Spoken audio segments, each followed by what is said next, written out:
Jadi gini, terkait dengan laporan ya polisi yang dilakukan oleh Farhad Abbas, yang mana beliau sebagai pelapor memberikan kuasa kepada tim pengacaranya ya, itu memang tidak dibatasi ya. Yang saya bilang bagi setiap warga negara memiliki hak di dalam melaporkan setiap setiap hal yang berkaitan dengan hukum yang hak-hak hukum yang dialaminya. Terkait dengan laporan polisi ujaran kebencian ya, pasal 156 KUHP, saya rasa bahwa apa yang diucapkan oleh Densu itu bukanlah bagian daripada ujaran kebencian kalau lihat dari frasa bahasa yang ada di dalam pasal itu.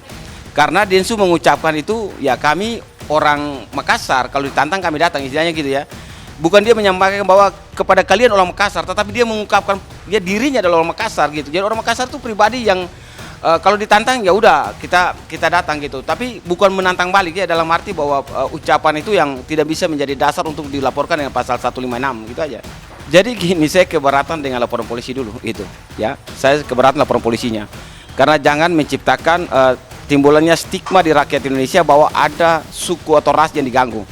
Ya, ada suku atau ras yang diganggu pertama. Yang kedua, saya tidak sepaham dengan dan sepakat dengan laporan polisi dengan menggunakan pasal 156 itu sendiri. Kenapa saya bilang demikian? Karena ini kan ada hubungan hukum terkait kasus-kasus sebelumnya. Artinya bahwa Densus sebagai salah satu podcast yang mengeluarkan tentang penggalangan dana, ya kan? Ada ucapan-ucapan yang menimbulkan bahwa Farhad sebagai tim kuasa hukum dari Agus menantang, ya kan? Dalam hal ini mengucapkan kata-kata yang membuat Densus datang ke rumahnya. Itu hal biasa di dalam hal hidup bermasyarakat, itu hal biasa dan itu tidak bisa dituntut dengan pasal 156. Oke, kita kan rakyat Indonesia pasti lihat itu pada saat Densus datang ya, itu bukan membawa masyarakat, membawa wartawan tuh. Itu kan positif aja. Tetapi hanya diizinkan satu wartawan masuk. Oke, masuk sampai di dalam, Mas Densus duduk dengan percakapan biasa-biasa. Kan gak ada keributan di situ. Gak ada saling tantang suku dan ras. Biasa-biasa aja. Kita lihat bahwa itu tidak ada persoalan di situ. Dan itu tidak bisa dibawa ke ranah hukum. Itu karena ada etiket baik dari si tuan rumah maupun dari tamu, itu aja. Jadi bisa kalau Bang Densu dia lapor dengan pasal pengaduan palsu ya 220. Kenapa sampai saya bilang pengaduan palsu?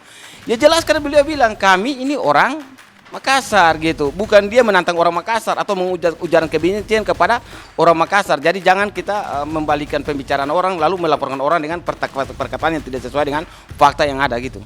Jadi gini, kalau kata tai itu kan biasa saja sih. Di timur ya, kita di timur kadang-kadang kan bahasanya kan macam-macam ya kan, dan itu bahasa pasar gitu. Di sana bahasa pasar itu bahasa yang menjadi kebiasaan, bahasa yang senggol dengan kata-kata ejekan biasa, dan itu tidak ada kaitan hukumnya dengan pelanggaran terhadap delik atau mengandung delik dalam hukum kitab hukum acara pidana. Nggak ada sama sekali, itu biasa aja kata-kata seperti itu. Nggak bisa gitu, nggak bisa. Jadi saya bilang gini, kalau berbicara tentang barang bukti kan video atau apa dia upload kan berkaitan dengan pasal 27 28 undang-undang ITE itu sama sekali nggak terpenuhi itu gitu, sama sekali tidak terpenuhi.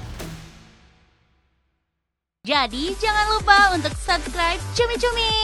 Ditekan ya tombol lonceng merahnya.